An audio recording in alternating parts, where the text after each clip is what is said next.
Hi hello नमस्कार माझ्या गोड ताईंनो, कशा आहात सगळ्या। मी सरिता आणि खूप मनापासून स्वागत आहे तुम्हाला सगळ्यांचं पुन्हा एकदा आपल्या एका नवीन व्हिडिओमध्ये आणि सिचू सरितावरती। खूप दिवसापासून बाही कटिंगचा व्हिडिओज मागतायत आपल्या बऱ्याच ताई। तर बाही तर रोज कटिंग होतीये, ब्लाऊज म्हणा ड्रेस म्हणा रोज ते काम चालूच आहे, पण कधी कधी डोक्यातून निघून जातं की तुमच्यापर्यंत हा व्हिडिओ शेअर करायचा आहे। तर आज हे ब्लाऊज घेतल्यानंतर अचानक मला आठवलं की या व्हिडिओची रिक्वायरमेंट आहे। खूप साऱ्या आपल्या ताई आहेत त्यांना स्लीव्स कटिंग कशी करायची आणि खास करून जी कोपरापर्यंत बाही असते एल्बोपर्यंत, जी आता मी या टॉपची घातलेली आहे तशी स्लीव्ह असल्यानंतर कटिंग करायला प्रॉब्लेम होतो, किंवा कटिंगची रुंदी किती घ्यायची, कटिंगची लांबी घेतल्यानंतर मायनस करण्यासाठी किती वाढवायचा कपडा शिलाईसाठी किंवा मार्जिन मायनस होतो त्याच्यासाठी। आर्म होलचा आपला डाऊन आहे स्लोप आहे तो किती इंच घ्यायचा, किती इंचाची बाही असल्यानंतर 3.5 किंवा किती इंचाच्या खाली बाही गेल्यानंतर मापाच्या पुढे बाही गेल्यानंतर 4 इंच घ्यायचं, हे बऱ्याच ताईंना लक्षात येत नाही। तर त्यांच्यासाठी आज आपण हा स्लीव्स कटिंग, फक्त बाही कटिंग करताना कोणती मेथड वापरायची आहे, कोणती ट्रिक वापरायची आहे, ह्या सगळ्या बारीक सारीक गोष्टी जाणून घेणार आहेत। विषय छोटा वाटेल किंवा बाही कटिंग खूप सोपं वाटतं, पण बऱ्याच वेळेला हीच बाही कटिंग चुकल्यानंतर पूर्ण ब्लाऊज फसतो। त्यावेळेला काकेमध्ये फुगा येणं, मुंड्यामध्ये घट्ट होणं, किंवा बाही वरती चढणं, बाही या साईडने बरोबर आहे इकडून वरती चढणं, किंवा इकडून इथे या साईडला फुगा येणं, किंवा इथून बाही अशी उचलली जाणं, ह्या सगळ्या प्रॉब्लेम्सला आपल्याला फेस करावं लागतं। त्यासाठी खूप साऱ्या टिप्स आहेत या व्हिडिओजमध्ये, व्हिडिओ न स्किप करता पहा। अगदी छोटा व्हिडिओ बनवायचा मी प्रयत्न करते, तुम्हाला इन डिटेल सगळे व्हिडिओ पोहोचवावे पण कमी वेळाचे व्हावे, म्हणजे तुमचाही वेळ वाचेल हा माझा प्रयत्न असतो। चला तर मग आता वेळ न घालवता बाही कटिंग कशी करायची हे पाहूया। तर हे माप आहे किंवा ब्लाऊज आहे 36 साईज आहे, 36 साईजसाठी 37 साईजसाठी किंवा 35 साईजसाठी हे माप तुम्ही स्लीव्स कटिंगला घेऊ शकता। आणि ही जी मी आता मेथड सांगणार आहे, मेथड याची जी आहे ती ते तुम्ही प्रत्येक स्लीव्स कटिंग करताना, प्रत्येक ब्लाऊजला बाही कटिंग करताना वापरू शकता। मापा फक्त तुमची चेंज होणार आहेत, प्रत्येक मापाप्रमाणे प्रत्येक बाहीचं माप कमी जास्त होणार आहे, रुंदी कमी जास्त होणार आहे, पण एक तुम्हाला फॉर्म्युला मी सांगते त्याच्यामध्ये तुम्हाला ही बाही कटिंग करणं खूप सोपं जाईल। चला मग कटिंग। तर इथे हा जो ब्लाऊज पीस आहे तो मी उलट्यावरती घडी घालून घेतलेला आहे आणि हे 4 फोल्ड आहेत, ते बघा 1 2 आणि हा जॉईंटचा हा डबल फोल्ड आहे, इकडे जॉईंट आहे, म्हणजे ओपन पार्ट जो आहे घडी घातल्यानंतर तो समोर घ्यायचा आहे, म्हणजे आपल्या या बाजूला, आणि जॉईंट पार्ट आहे तो आपल्याला इथे या बाजूला घ्यायचा आहे, जसा की ते घेतलेला आहे। इकडे हा ओपन पार्ट आहे, आपल्याला इथून बाही काढायची आहे, बाहीची उंची आहे ते आपण इथं या साईडने काढून घेणार आहे। त्यासाठी ही बरोबर 4 फोल्ड जे आहे ते इथे बरोबर तुम्हाला करून घ्यायचं आहे। कपडा कुठेही कमी जास्त असेल किंवा वरखाली झाला असेल तर तो सेट करून घ्यायचा, जसा की मी ते सेट करून घेतलेला ते आपण हा प्रॉपर कपडा फोल्ड करून घेतलेला आहे। आता याच्यामध्ये माझी बाही किती आहे, तर बाही आपल्याला 10 इंचाची काढायची आहे, म्हणजे 10 इंच बाही आहे, त्याच्यामध्ये आपल्याला 1 इंच पुन्हा वाढवायचं आहे मार्किंगसाठी, आणि ते 11 इंचावरती मार्किंग करायचं आहे, म्हणजे 10 इंच इथे येते, 10 इंच आणि इथे 1 इंच, 11 इंचावरती मार्किंग इथे आपल्याला करायचं आहे। त्यानंतर पुढे सुद्धा आपल्याला 11 इंचावरती मार्किंग करायचं आहे। हे पहा, हे झालं आपलं मार्किंग 11 इंचाचं पूर्ण बाहीचं। त्यानंतर आपल्याला बाहीचा हा स्लोप द्यायचा आहे। त्याच्या अगोदर सगळ्यात महत्त्वाची गोष्ट, ही घडी आपण कितीची घ्यायची आहे तिथून सुरुवात करूया। आता ही जी घडी आहे बघा मी जी घेतलेली ती आहे माझी इथे 11 इंच। आता या ब्लाऊजला रुंदी जास्त असल्यामुळे 11 इंच घडी येते, कधी कधी 10 इंच येते, 9.5 इंच येते। त्या बेसमध्ये काय करायचं, आपल्याला बाही काढताना ही रुंदी कशी घ्यायची आहे, तर हे 36 साईजचा समजा ब्लाऊज आहे, ह्या ब्लाऊजची साईज 36 साईज आहे, 36 साईजच्या ब्लाऊजसाठी आपण ही स्लीव्स काढतोय, तर त्याच्यासाठी 36चा चौथा भाग घ्यायचा आहे आपल्याला। 36चा चौथा भाग किती येतो, 9 इंच येतो, म्हणजे चौथी घडी आपली 9 इंच येते, आणि हा 9 इंच आहे याच्यामध्ये आपल्याला 1.5 इंच वाढवायचं आहे, म्हणजे 10.5 इंच।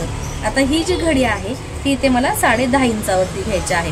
अर्धा इंच पुढे वाढलेली आहे तर काही प्रॉब्लेम नाही, आपल्याला हवं तर ठेवायचं, नाही तर ते कटिंग करून ठेवू शकता। म्हणजे तुमच्या लक्षात आलं असेल की ही घडी घेताना सगळ्यात महत्त्वाचं आहे जे की घडी, बाहीची रुंदी किती काढायची, काय काढायची, तर छातीचा चौथा भाग घ्यायचा आणि त्याच्यामध्ये 1.5 इंच वाढवायचं। कपडा कमी पडत असेल तर पुढे तुम्ही जॉईंट देऊ शकता, जसं की आपण अस्तरच्या स्लीवला जॉईंट बऱ्याच वेळा देताना तुम्हाला दाखवलेला आहे। तर ही आपण 11.5ची घडी घेतलेली आहे, 10.5ची, हे बघा 10.5ची घडी घेतलेली आहे, टोटल 11 इंच आहे। तर याच्यामध्ये आता आपल्याला बाही आपली 10ची आहे तर 11 इंचावरती मार्किंग केलेलं आहे. इकडे सुद्धा 11 इंचावरती मार्किंग केलेलं आहे. हा इकडे आपल्याला आयताकाराचा एक बॉक्स मिळतो. 11 इंचाच्या 11x11 अशी ही घडी घातलेली. आता हे 11 जिथं येते तिथून आपल्याला 3.5 ते 4.25 इंच मायनस करायचं आहे. 4.25 इंच सुद्धा मायनस करू शकता. स्टँडर्ड मेजरमेंट असतं 3.5 इंच आणि 40च्या पुढे गेलं तर तुम्ही ते 4 इंच मायनस करू शकता. हा फॉर्म्युला तुम्ही नेहमी लक्षात ठेवा. जेव्हा तुमची 40च्या आतमध्ये स्लीव्ज असते तेव्हा तुम्ही 3.5 इंच घेऊ शकता. 40च्या 38-39 असेल तर 4.25 इंच घेऊ शकता. किंवा कॉलरचा ब्लाऊज असेल तर त्याच्यामध्ये तुम्हाला ते 4.25 इंच घ्यायचे आहे. आणि 40च्या पुढे साईज असेल तर तुम्हाला ते 4 इंच घ्यायचे आहे. पण आता आपल्याला किती घ्यायचे आहे ते 4.25 इंचावरती. हा जो मार्किंग केलेला आहे तिथे आपल्याला 4.25 इंचावरती ही एक रेष ओढून घेतली. इथून आपल्याला खाली डाऊन 4.25 इंच जायचं आहे. त्यानंतर आपल्याला दंडगेर किती आहे बघायचं आहे. तर आपला ह्या स्लीवचा दंडगेर आहे 5.25 इंच. तर इथून हे 5.25 इंचावरती मार्किंग करायचं आहे. हे बघा 5.25 इंच आणि इथून पुढे आपल्याला पुन्हा 1.5 इंच करायचं आहे. म्हणजे आपल्याला ही पूर्ण मार्किंग कितीची झालेली आहे 6.25 इंचाची. जो काही तुमचा दंडगेर असेल 12 असेल तर 6 इंच येईल. 10 असेल तर बघा 10 वरती असा निम्मा घेतला तर तो 5 इंच येईल. इथं आपल्याला 10.5 इंच आहे तर 5.25 इंच येतोय. 5.25 इंच प्लस 1.5 इंच घ्यायचा आहे आपल्याला. आणि ही जी आपल्याला 10.5 इंचाची घडी आहे ती इथे मार्किंग करून हा पार्ट आपल्याला इथे जॉईन करायचा आहे. हे आपल्याला मार्जिनचा पार्ट आहे तो घ्यायचा आहे. त्यानंतर इकडे डाऊन करताना तुम्हाला जर प्रॉब्लेम होत असेल तर सरळ सरळ काय करायचं आहे 2 इंच पुढे जायचं आहे आणि तिथून खाली तुम्हाला हा गोलाकार काढायचा आहे इथे. आता इथे तुम्हाला हे खाली निमुळतं जायचं आहे, अजिबात वरती जायचं नाही. जिथं आपण 4.25 इंचावरती मार्किंग केलेलं आहे तेच तुमचा हा शेप जो आहे तो बसला पाहिजे इकडे. म्हणजे व्यवस्थित आपल्याला हा डाऊन मिळतो स्लीवचा. त्यानंतर पुढचा पार्ट आहे तो 1/2 इंचावरती मार्किंग करायचा आहे. आणि इथे आपण 2 इंच घेतलं ना तर इथे आपल्याला 1.5 इंचावरती मार्किंग करून हलकासा हा निमुळता पार्ट खाली घ्यायचा आहे. आणि या पद्धतीने इथे आपल्याला जॉईन करायचा आहे. हा पार्ट जो आहे तो आपला जॉईंट होतो. इथून 2 इंच पाठीमागचा पार्ट आहे तो आपण काढलेला आहे. इथून 1.5 इंचावरती पुढचा पार्ट आहे तो काढलेला आहे. तर स्लीव्ज काढणं खूप सोपं आहे. स्लीव्ज कटिंग करणं, स्लीव्जचं ड्राफ्टिंग करणं तसं बघायला गेलं तर खूप सोपं आहे. फक्त एकदा लक्षात आलं तर तुम्हाला ते प्रॉपर मेथड त्याची कळते. आणि या पद्धतीने स्लीव्ज जर तुम्ही कटिंग केलीत तर तुमची स्लीव्ज परफेक्ट बसते. आता या केसमध्ये तुम्हाला जर स्लीव्ज कटिंग करता येत नसेल तर अशी ही आपली फ्रेंच कर्व असते. या पद्धतीने तुम्ही इथे ही स्लीव्ज कटिंग करू शकता. बघा इथे तुम्हाला शेप जर द्यायचा असेल डाऊनसाठी तर या पद्धतीने 2 इंचावरती मार्किंग केलं आहे. इथून ठेवायचं आहे आपल्याला आणि हा शेप पुढे कंटिन्यू करायचा आहे आपल्याला. हे बघा हा आपल्याला प्रॉपर शेप येतो. आणि हा सुद्धा आतल्या साईडमध्ये येतो ना. हे बघा प्रॉपर तुम्हाला इथपर्यंत हा शेप येणार आहे. 1.5 इंच आत घेऊन हा तुम्हाला शेप इथे कंटिन्यू करायचा आहे. तर या पद्धतीने सुद्धा तुम्ही करू शकता. ही फ्रेंच कर्व आहे त्याने सुद्धा तुम्ही इथे हा डाऊन भाग देऊ शकता. इथून सरळ तुम्हाला हा पार्ट इकडे डाऊन द्यायचा आहे. हे बघा इथून सरळ तुम्हाला हा पार्ट डाऊन इथपर्यंत द्यायचा आहे.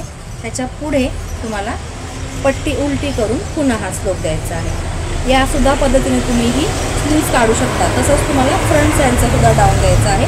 1.5 इंचापासून 1.5 इंचापासून हा पार्ट इथे थांबायचा आहे. इथून पट्टी तुम्हाला परत ती फ्रेंच कर्व जी आहे ती उलटी पकडायची आहे आणि त्या पद्धतीने द्यायचा आहे. असा सुद्धा तुमचा स्लीवचा जो कर्व आहे किंवा हा जो पॅटर्न आहे तो सेम येतो. सो ही स्लीव आता तयार झालेली आहे. ह्याच्यामध्ये तुम्हाला काही डाऊट असेल तर तुम्ही मला कमेंट सेक्शनला विचारू शकता. आता हे कटिंग करताना मी पाठीमागचा जो आपला पार्ट आहे तोच कटिंग करते. हे बघा 4.25 इंचावरती जे घेतलेलं आहे तेच कटिंग केलेलं आहे. 3.5 इंचाची एक मार्किंग होती, 4.25 एक होती आणि 4 इंचाची एक होती. त्यानंतर आपल्याला हे मार्जिन सहित इथे कटिंग करायचं आहे. 10.5 इंचावरती कट टू कट आपण हे घेतलेलं आहे. त्यानंतर फ्रंट पार्ट आहे तो तुम्ही आत्ताही कट करू शकता किंवा तुम्ही जोडल्यानंतर अस्तर जोडल्यानंतर अस्तरची स्लीव्ज असेल तर अस्तर जोडल्यानंतर करू शकता जेव्हा तुम्हाला बाही जोडायची आहे त्यावेळेला. हा तुमचा इथे मार्जिनचा पॉईंट असतो 1.5 इंचाचा. स्लीव्ज कटिंग तुमच्या लक्षात आली असेल. आता याच्यामध्ये जसं मी तुम्हाला अगोदर म्हटलं व्हिडिओच्या स्टार्टिंगला की स्लीव्ज कटिंग केल्यानंतर प्रॉब्लेम काय काय होतात की इथे मुंड्यामध्ये फुगा येतो किंवा इथून स्लीव्ज बरोबर बसते आणि इथे स्लीव्ज वरती जाते, म्हणजे आपल्या काखेमध्ये स्लीव्ज थोडीशी अशी वरती येते. ही लेवल अशी न राहता हलकीशी इथून वरती येते. तर तो प्रॉब्लेम का होतो ते सुद्धा तुम्हाला सांगते. आता इथं आपण बाहीची उंची किती घेतलेली आहे, 10 इंच बाही आहे आपली, 1 इंच मार्जिन दिलेलं आहे. त्याचा अर्धा इंच खाली शिवून जाणार आहे आणि अर्धा इंच तर वरती शिवून जाणार आहे अस्तर जॉईनिंगला. तुम्ही जर 1/2 इंच मार्जिन ठेवत असाल तर 1/2 इंच ठेवू शकता, म्हणजे 1/2 इंच खाली 1/2 इंच वरती. तर तुमची जी काही पद्धत असेल ती तुम्ही इथे कटिंगला घेऊ शकता. मी मार्जिन 1 इंच दिलेला आहे, तुमचं कमी मार्जिन असेल तर अर्धा इंच देऊ शकता. आता प्रश्न कोणता येतो, बाही आपण अशी कटिंग केल्यानंतर इथे आपल्याला आर्महोलचा डाऊन द्यायचा आहे, तिथे प्रॉब्लेम नेमका येतो. त्यामुळे काखेमध्ये चुन्या येणं किंवा काखेमध्ये ब्लाऊज इथे बाहीवरती जाणं हा प्रॉब्लेम येतो. मला कालच एका ताईंनी कमेंट केली होती की इथे ब्लाऊज वगैरे परफेक्ट बसतोय, सगळं परफेक्ट होतंय, मुंडा शोल्डर सुद्धा बरोबर घेतलेले आहे, पण बाही वरती जातीये. तर बाही वरती जाण्याचं कारण एक असतं, एक तर तुम्ही शोल्डर कमी घेतलेले असते किंवा तुम्ही मुंडा प्रॉपर कटिंग केला नसतो. मुंडा जास्त खोल कटिंग केल्यामुळं बाहीचा हा पार्ट इकडे मुंड्याकडे चढतो आणि इथून बाही लेंथला कमी होते. शोल्डरपासून सुद्धा शोल्डर कटिंग कमी असेल तर वरती चढते बाही आणि बाहीची लेंथ कमी दिसते. कारण कट टू कट शोल्डर जर असेल तर शोल्डरच्या बरोबर जॉईनला आपली बाही आणि शोल्डरचा शिलाई दिसते. त्या केसमध्ये बाही अजिबात वरती चढत नाही. आता काखेमध्ये झोळ येण्याचा प्रॉब्लेम का होतो सगळ्यात अगोदर ते पाहूया. ही बाही जी मी कटिंग आता केलेली आहे तर इथे हा 11 इंचाचा इथे लेंथ घेतलेली आहे आणि पुढच्या बाजूला मी इथे वरचा डाऊन आहे तो 4.5 इंच दिलेला आहे. आता 4.5 इंच का दिलेला आहे, कारण हा कॉलरचा ब्लाऊज मला शिवायचा आहे. कॉलरच्या ब्लाऊजमध्ये मोठी शोल्डर असते त्यामुळे 1/2 इंच मी डाऊन आलेले आहे, खाली अजून आलेले आहे, म्हणजे 3.5 इंच न देता 4.5 इंच. आता हा जर नॉर्मल ब्लाऊज असता ओपन नेकचा तर तिथे मी 3.5 इंचच मार्किंग केला असता आर्महोलचा जो डाऊन आहे तिथे. तर इथे मी कॉलरचा ब्लाऊज असल्यामुळे 1/2 इंच जास्त केलेला आहे, म्हणजे 4.5 इंच केलेला आहे. पण या केसमध्ये समजा की हा कॉलरचा ब्लाऊज नाही आणि हा नॉर्मल ओपन गळ्याचा ब्लाऊज आहे, त्या केसमध्ये तुम्ही 11 इंचाची बाही कटिंग केलेली आहे, 10 इंच मध्ये 1 इंच वाढवून 11 इंच केलेले आहे. त्यानंतर इथे तुम्ही 3.5 इंच द्यायचा आहे. हा स्लोप जो आहे 3.5 इंचावरतीच द्यायचा आहे, म्हणजे ते स्टँडर्ड मेजरमेंटला ही स्लीव्ज इथे बरोबर परफेक्ट बसते. कारण आता तुम्ही इथे 3.5 इंच न देता 3 इंच दिला तर काय प्रॉब्लेम होणार सांगते. 3.5 इंच डाऊन न देता इथे तुम्ही आर्महोलचा 3 इंच डाऊन दिला तर अर्धा इंच जो इथे पार्ट राहतो तो पार्ट कुठे जाणार, कपडा जो एक्स्ट्राचा आपण अर्धा इंच इथे कापलेला आहे 3.5 इंच न कट करता 3 इंच कटिंग केलेला आहे, म्हणजे इथून वरती अर्धा इंच कपडा शिल्लक राहिला आपला. मग तो कपडा जेव्हा आपण ब्लाऊज तयार करतो त्यावेळेला आर्महोलच्या इथे किंवा काखेच्या इथे या पद्धतीने असा झोळ देतो आणि तिथून पूर्ण आपल्याला इथपर्यंत अशी बाहीला दिसते काखेच्या इथे. तर हे तुमच्या लक्षात आलं की बाहीची ही स्टँडर्ड मेजरमेंटची उंची जर तुमची कमी कट झाली तर काखेत फुगा येऊ शकतो. आता काखेत ब्लाऊज टाईट होतं, म्हणजे हा बाहीचा पार्ट वरती जातो, त्या केसमध्ये काय होतं. आता मी तुम्हाला या अगोदर काय सांगितलं, 36 साईजपर्यंत 40 साईजपर्यंत तुम्हाला 3.5 इंच घ्यायचं आहे ओपन नेकमध्ये आणि 40च्या पुढे जर साईज असेल तर तुम्हाला इथे 4 इंच घ्यायचं आहे. पण 40च्या अगोदरच तुम्ही 35, 36, 34, 38ला हाच पार्ट जर आहे इकडे 3.5 इंच न कट करता 4 इंच कट केलात तर अर्धा इंच जास्त कट होणार ना, म्हणजे हा पार्ट बाहीच्या या लेवलपेक्षा जास्त कमी होणार अर्धा इंच. आणि शिवून गेल्यानंतर इथे तो हा पार्ट कमी असल्यामुळे आपोआपच हा भाग वरती खेचला जाणार, म्हणजे ही लेवल इथपर्यंत बरोबर राहणार पण हा पार्ट जो आहे तो वरती खेचला जाईल. त्या केसमध्ये तुम्हाला इथे ब्लाऊज काखेमध्ये घट्ट झाल्यासारखं किंवा ताणल्यासारखं ओढल्यासारखं काचल्यासारखं वाटतं आणि ही स्लीव्ज तुमची बरोबर असतानाही इथे थोडंसं चुन्या येतात, म्हणजे ओढून घेतल्यासारखं होतं आणि चुन्या येतात. तर तुम्हाला हे 34, 36 किंवा 38 पर्यंत ही स्लीव्ज 39 पर्यंत या मेथडनी कट करायची आहे. फॉर्म्युला तुमचा हाच राहील. जेव्हा तुमचं साईज 40 होईल 40 साईजसाठी 40चा चौथा भाग प्लस 1.5 इंच वाढवायचा आहे आणि त्याच्या पुढे तुम्हाला हा 1.5 इंच मार्जिन वाढवायचा आहे, म्हणजे 40चा चौथा भाग 10 इंच येईल आणि 1.5 इंच हे मार्जिन राहिलं, म्हणजे ते 11.5 इंचाची ही रुंदी राहील. कपड्याची घडी जी आहे ती आपली 11.5 इंचाची राहील आणि त्या केसमध्ये तुम्हाला 4 इंच आर्महोल डाऊन द्यायचा आहे, म्हणजे काखेत फुगा येणार नाही. 4.5 करायचं नाही ना तर पुन्हा तुम्हाला हा प्रॉब्लेम फेस करावा लागेल जो इथे टाईटनेस होतो. सो ह्या सगळ्या गोष्टी आहेत, हे फॉर्म्युले वापरा आणि मग तुम्ही आपले कटिंग्स करून ब्लाऊज शिवा, तुम्हाला ब्लाऊज परफेक्ट बसणार आहेत. काखेत झोळ येणं टाईट होणं हा प्रॉब्लेम होणार नाही. सो असेच छान छान व्हिडिओज पाहण्यासाठी आपल्या चॅनलला म्हणजे स्टिचेस सरिताला सबस्क्राईब करा, इन्स्टा पेजला फॉलो करा, सेम नावाने इन्स्टा पेज आपला आहे आणि आजचा हा स्लीव्स कटिंगचा व्हिडिओ कसा वाटला हे कमेंट सेक्शनला सांगायला विसरू नका. असे छान छान व्हिडिओज पाहण्यासाठी आपले चॅनल रेग्युलर बेसिसवरती सबस्क्राईब करा आणि बेल आहे ती ऑलवरती सेट करा. कारण बऱ्याच ताई म्हणतात ताई तुमचे शॉर्ट व्हिडिओचं नोटिफिकेशन आपल्याला येत नाही.